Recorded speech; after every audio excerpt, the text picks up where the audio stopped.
mampu memberikan jawaban kepada Randy. Akhirnya Reva meninggalkan kelas itu, disusul oleh teman-temannya. Dian melirik Randy yang sedang kembali duduk di kursinya. Terima kasih Ren, kamu sudah banyak menolongku. Aku telah salah menilaimu selama ini.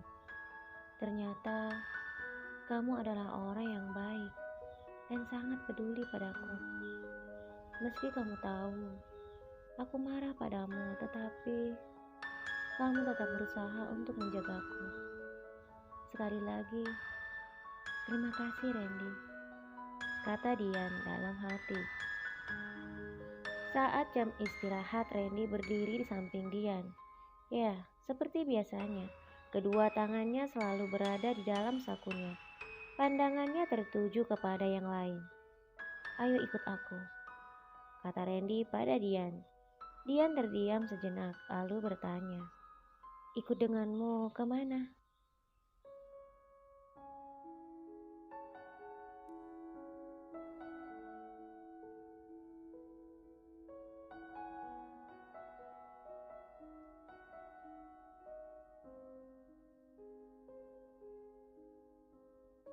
Masih sambil melihat ke tempat yang lain, Randy kembali berkata, kamu pasti lapar. Tadi kan kita tidak sempat sarapan. Sekarang, ayo kita ke kantin. Tanpa berkata apapun, Dian berdiri. Lalu Randy berjalan melangkah keluar kelas, disusul oleh Dian.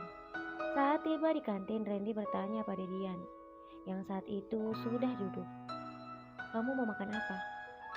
Sepertinya Dian masih merasa tidak nyaman. Dia melihat ke sekeliling ruangan itu. Tampak orang-orang di sana sedang melihatnya. Randy mengerti apa yang dirasakan Dian. Jangan hiraukan mereka. Sekarang katakan padaku, kamu mau makan apa? Kata Randy. Dian kembali fokus pada perkataan Randy. Aku mau makan kue saja. Randy kembali berkata, kue tidak akan membuatmu kenyang. Aku akan memesan nasi campur untukmu.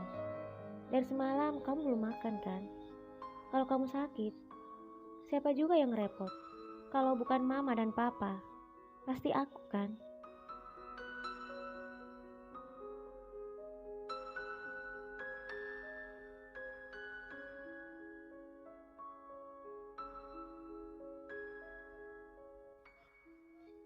Setelah itu Randy berjalan ke meja kasir untuk memesan 2 porsi makanan. Ini adalah pertama kalinya Randy dan Dian makan bersama di kantin. Reva yang sedang berada di balik pintu kantin melihat pemandangan itu terlihat sangat marah. Lihatlah gadis itu. Setelah menjebak Evan, kini dia berusaha menarik perhatian Randy. Teman-teman Dian semakin mempengaruhinya. Sebaiknya kamu beri dia pelajaran agar dia tahu siapa kamu yang sebenarnya. Reva tersenyum sinis. Tenang saja, hal itu pasti terjadi. Kita tinggal menunggu waktu yang tepat. Setelah itu Reva dan teman-temannya pergi meninggalkan kantin. Randy yang melihat Dian seperti tidak punya selera untuk makan, kembali berkata pada Dian, apakah aku perlu menyuapi kamu supaya kamu mau makan? Atau perlu aku mengunyah makanan itu dan kamu tinggal menelannya saja? Kenapa kamu begitu sulit untuk melupakan semua yang telah terjadi, Dian?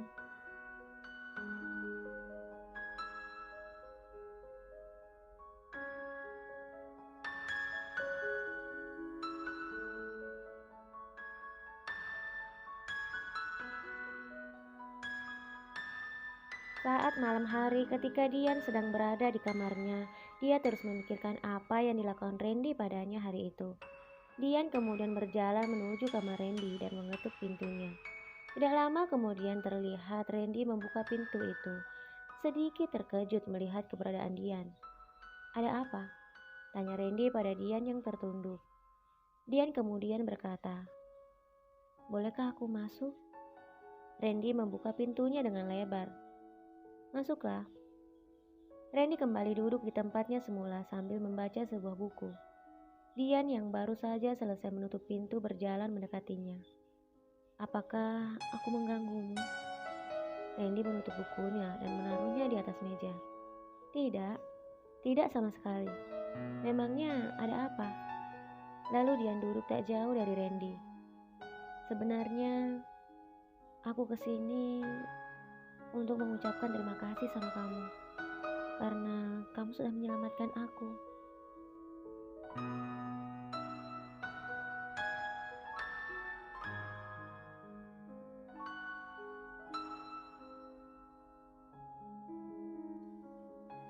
Randy tersenyum. Aku tidak butuh kata-kata seperti itu. Dian hanya terdiam mendengar jawaban dari Randy. Lalu Randy kembali berkata, "Aku hanya butuh kamu lebih berhati-hati dengan siapapun yang baru kamu kenal. Kamu itu kan mahasiswi baru. Tiba-tiba Evan mengatakan cinta sama kamu. Dan tanpa mencari tahu siapa dia, kamu langsung saja menerimanya. Aku tidak menyalahkanmu sepenuhnya. Tapi setelah aku melihat kejadian malam itu, saat Evan menciummu di pinggir jalan, menurutku kamu juga salah. Harusnya tidak semudah itu dong kamu mau dicium sama dia. Apalagi saat itu kalian baru saja jadian." Mendengar ucapan Randy, Dian hanya tertunduk tak berkata apapun. Randy kemudian sadar bahwa apa yang dia katakan telah melukai hati Dian. "Ya ampun, untuk apa aku mengatakan semua itu padanya?" kata Randy dalam hati.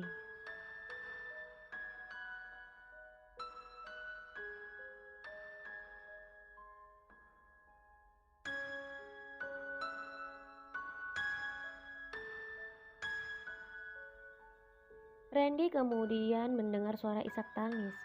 Randy menoleh dan menatap Dian yang sedang tertunduk sambil menangis.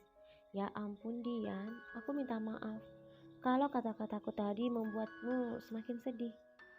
Tapi jujur, aku benar-benar marah sama kamu saat itu. Tapi ya sudahlah Dian, lupakan masalah itu dan lupakan tentang Evan. Sekarang kamu harus memikirkan masa depan. Kamu harus memikirkan ayahmu. Di sana dia sedang berjuang untukmu. Dan kamu di sini juga harus berjuang dengan harus lebih giat belajar. Kalau kamu ada kesulitan dalam setiap mata kuliah, kamu bisa bertanya padaku. Kamu tidak perlu bertanya kepada yang lain." Dian masih saja menangis. Lalu Randy terlihat semakin merasa bersalah. Lalu Randy menggenggam tangan Dian sambil menatapnya. Meski saat itu Dian tertunduk. "Dian, aku mohon, berhentilah menangis. Aku kan sudah minta maaf."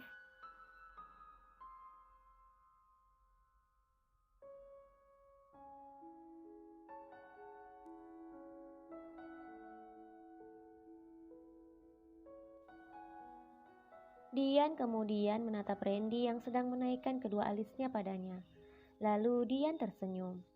Melihat senyuman di wajah Dian, Randy kembali duduk di tempatnya semula. "Terima kasih, kamu sudah sangat peduli padaku, Ren," kata Dian pada Randy.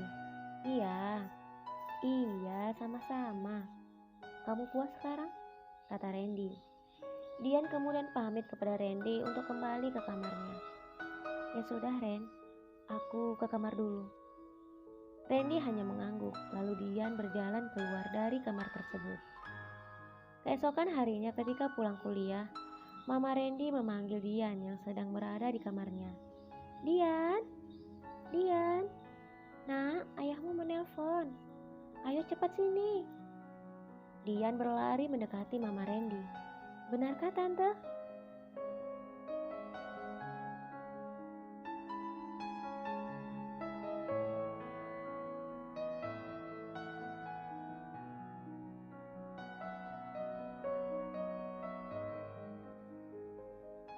Mama Randy tersenyum sambil menggandeng tangan Dian. "Iya sayang, ini ayahmu yang menelpon," kata Mama Randy sambil menyerahkan telepon genggamnya kepada Dian. "Halo ayah, ini Dian ayah. Ayah baik-baik saja di sana?" "Iya ayah, Dian juga sangat merindukan ayah." "Kapan ayah akan pulang?" "Ayah baik-baik saja kan di sana?" "Iya ayah, Dian juga sangat mencintai ayah." "Dian sangat merindukan ayah dan ibu." "Hati-hati ayah." "Dadah ayah." Itulah beberapa kalimat yang diucapkan Dian ketika berbicara dengan ayahnya di telepon. Setelah itu tampak wajah sedih pada Dian. Dengan cepat, Mama Randy memeluk Dian dan membelainya. Sabar ya Dian, ayahmu ke sana demi kebaikan Dian. Ayahmu mencari nafkah untuk Dian. Dian harus membalasnya dengan kuliah yang benar. Dan selalu mendoakan ayahmu. Dengan begitu, ayah dan ibumu pasti sangat bahagia ketika melihat kamu sukses nanti. Meski ibu Dian telah tiada, tetapi ibu Dian selalu ada di hati Dian kan?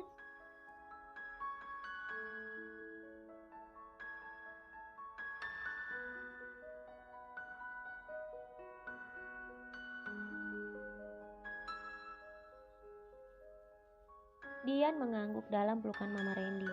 Randy yang baru saja keluar dari kamarnya tersenyum melihat mamanya yang begitu sayang pada Dian. Suatu hari Randy melihat Dian hendak pergi keluar. Karena penasaran, Randy pun bertanya, "Dian, kamu mau kemana?" Dian menghentikan langkahnya dan berbalik melihat Randy. "Aku mau keluar sebentar, Ren. Aku ada urusan." Randy tidak semudah itu percaya pada Dian. "Katakan yang sebenarnya, kamu mau pergi kemana?" Dian kembali meyakinkan Randy. "Aku serius, Randy. Aku hanya ada keperluan sedikit di luar. Aku tidak akan lama-lama. Lagi pula, aku sudah pamit pada tante." Dian kemudian hendak kembali melanjutkan langkahnya. Tetapi Randy mencegahnya dengan menarik tangannya. "Tidak, Dian. Aku tahu kamu sedang berbohong padaku. Katakan kamu mau kemana." Lagi-lagi Dian mengatakan hal yang sama.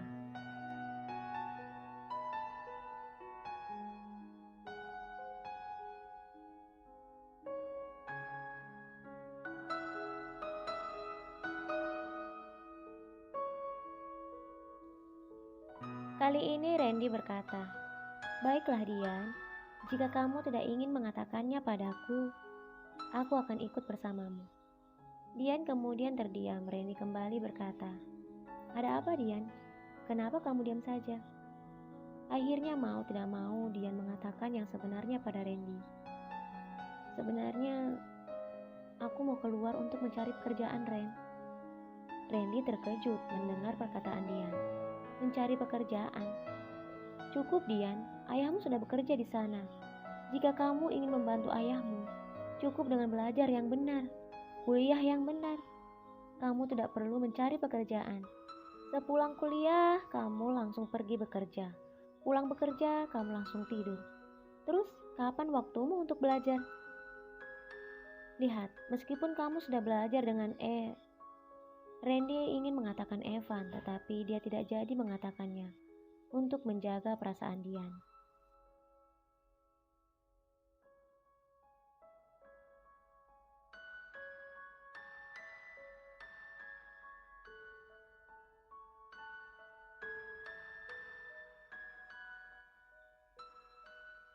Lalu Randy kembali berkata, "Kamu belum bisa membagi waktumu, Dian. Lihat saja, semua mata kuliahmu nilainya sangat rendah.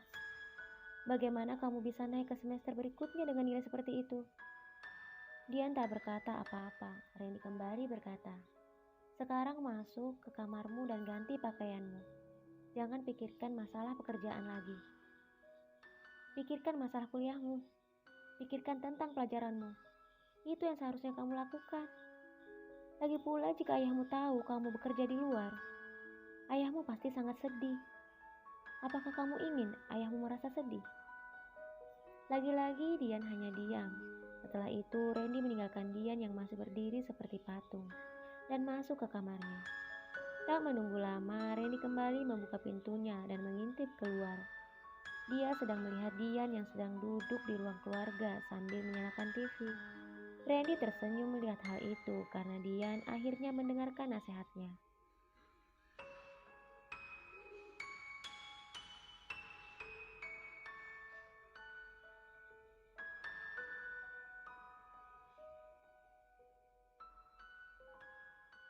Beberapa hari kemudian, saat malam hari, tiba-tiba ayah Evan datang ke rumah Randy.